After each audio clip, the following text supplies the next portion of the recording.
பாருங்க அப்படியே நடந்து வந்துக்கிருந்தேன். ஒரு வித்தியாசமான பழம். என்ன மங்கு மாதிரியா என்னன்னே தெரில. ஒரு விதமாக இருக்குது இந்த பழம். ஆனால் டேஸ்ட் முணந்து பார்த்தா அந்த வாடை வந்து டொரியம் பழம் மாதிரி இருக்குது வாடை. அந்த மரத்தில் இருந்தால் கிடக்கு பாருங்கள், நிறையா கிடக்கு பாருங்கள். வாசம் வந்து டொரியம் பழம் வாசனை தான் வருது.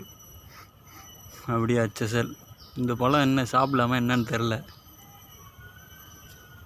இந்த பக்கத்தில் இருக்கிறது அயனி பழம். அதில் காய் கிடக்கு பாருங்கள், ஒரு காய்